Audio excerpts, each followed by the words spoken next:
Casey and I are back together again to dig in a little bit deeper into AI powered education and in a really different way, a way that I don't think either one of us ever thought would be even a conversation. I don't Right. think No. like resistance by young people. Is that right, Yeah. Casey? That's Yeah. what you're That's seeing. pretty much it. Yeah. Yeah, and I know that we have some research to show as well or to talk about. So why don't you go ahead and tell us a little bit about this topic and why how it started coming to you and you started seeing this pattern that it was bigger than Yeah. just an outlier. Well, and this stems from, this school year I work with 9th through 12th graders, and really my upperclassmen were saying things that I hadn't heard in the last few years. Things like, oh, the people who use chat are stupid. Like literally they think less of people who use chat. And these are not pretentious humans. These are not kids who are, so lofty, socially, academically, and look down upon everyone.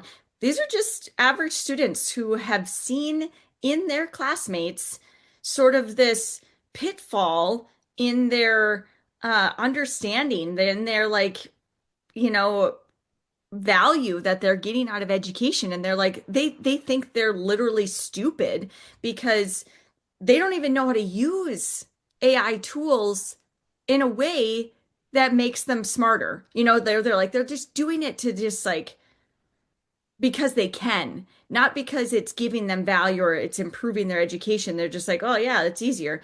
Um, and so that in my mind is a mode of resistance, right? Is to insult the users of it, is like to say like I'm not stupid enough to use it.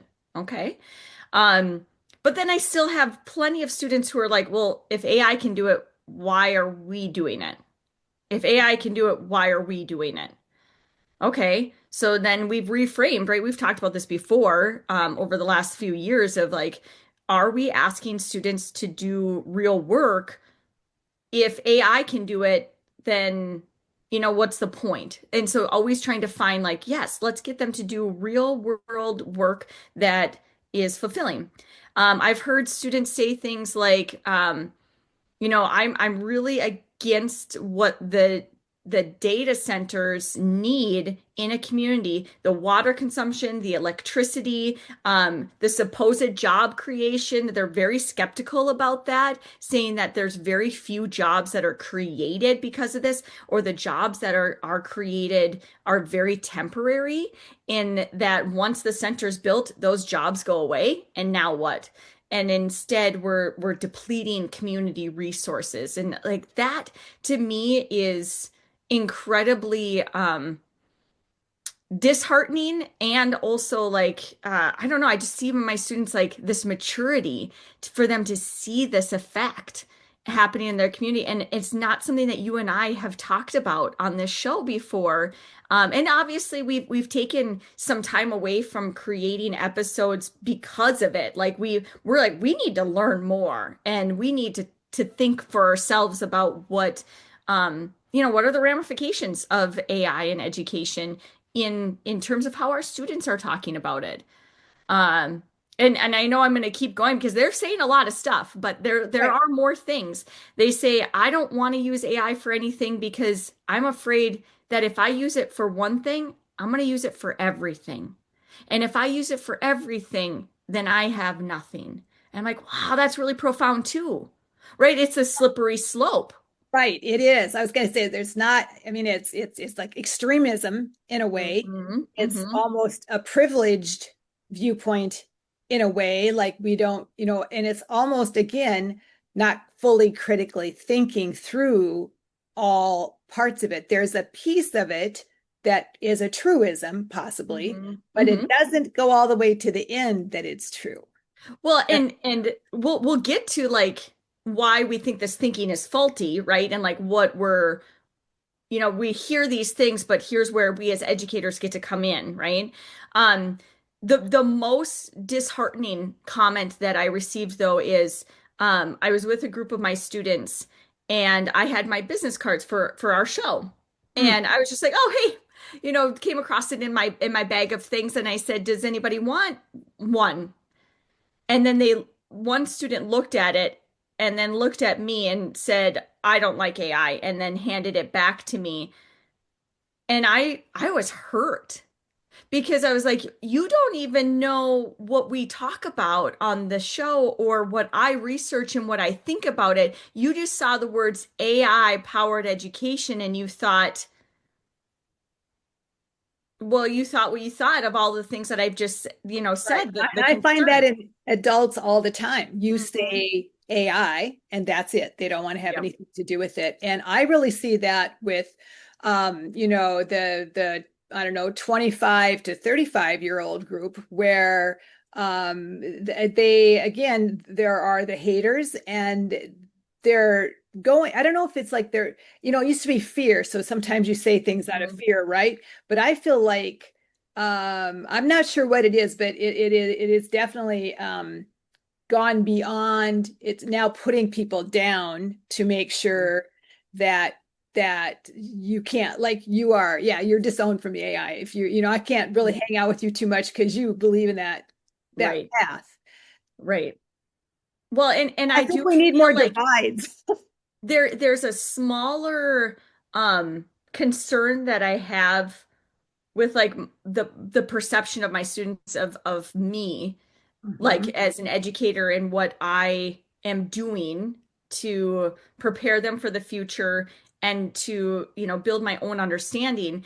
And if my students think that I am, as a user of AI, that I'm stupid or that I'm ruining my environment and their future and my kids' future. If they think that I don't know how to critically think or that I don't know how to think for myself, like if they're saying these things about other users of AI and they are resistant to using it themselves, now what are their thoughts of me as an educator? Where's the respect that I feel I might, be battling with? And so obviously this is creating in my own professional world a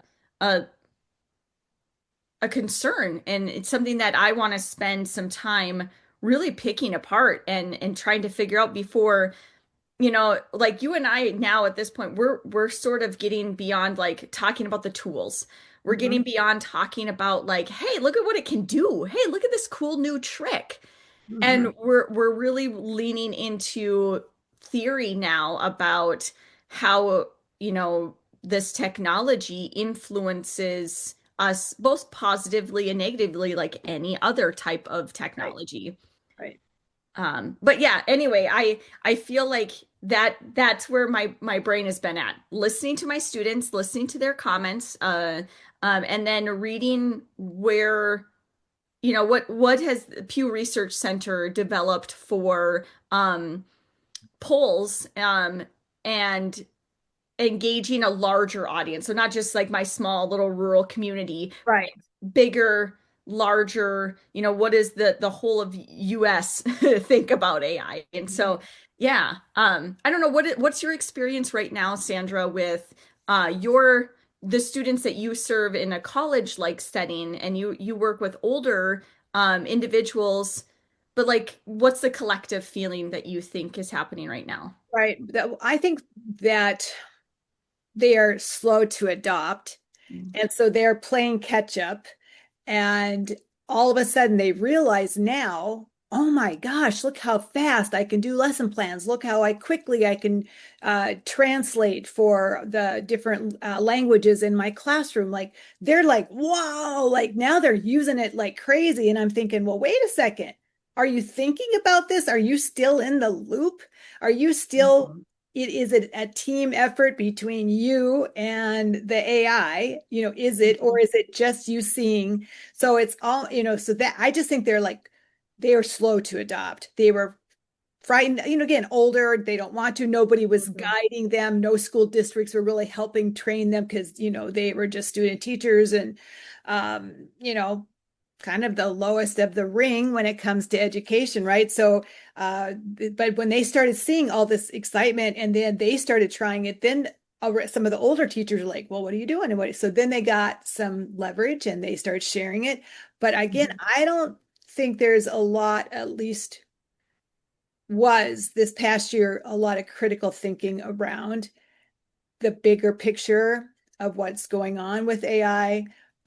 It's just like, oh my gosh, here's a tool. So I expect that that's going to happen more at a policy level in the colleges. They are awake now. They are Yeah, like, right. they can't keep generating new policies all the time.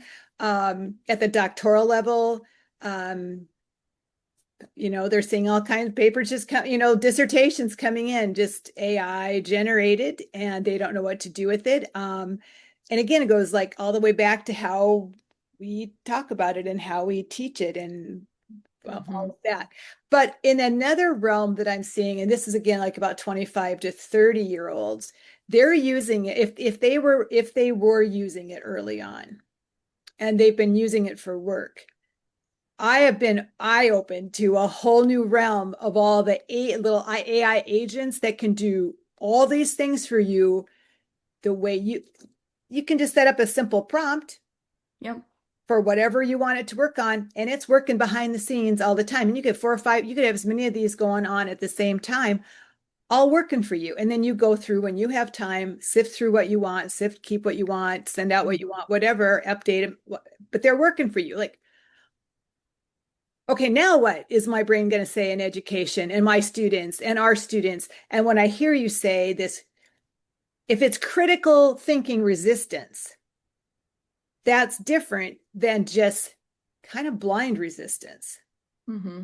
No, I definitely think that we have different subsets of students who are resisting AI in for different reasons, right? Like I think um there are individuals who believe that we are,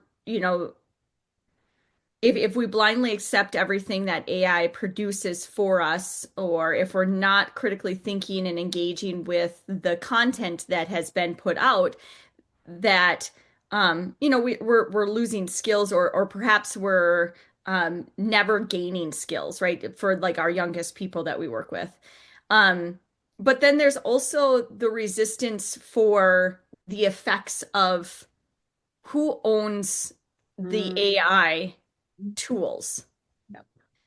who is benefiting financially from Mm. these particular tools, and how are they now controlling and manipulating our resources beyond, you know, like the expected, normal um powers that be. But Mhm. I think that that's really worth our time as educators to dissect and to never dismiss, to never say like, oh, that's a silly way of thinking, or yes, but look what it can do, or whatever. Like we absolutely owe it to our students to let them explore these things. And so right now, my current plan is, and if educators who listen to this or who are watching this are like, okay, so now what? Like, great. Yes, I've heard these things too. I also am skeptical. I'm also resistant in a way. I want to go back to the way, I've heard that so many times. I want to go All back the to the way time. that it was, whatever that was. And it's like, yes, you have to come to accept that nothing will ever really go back to anything ever. Mhm. But that doesn't mean that some of the methods that we've learned and utilized, like handwritten notes, we can still use them. Like that's still a thing. We're talking about being multifaceted and having a lot of different ways to teach and a lot of different ways to learn and all of that. Um, so I don't want to take too much more time. What I want to say though is what I'm going to do.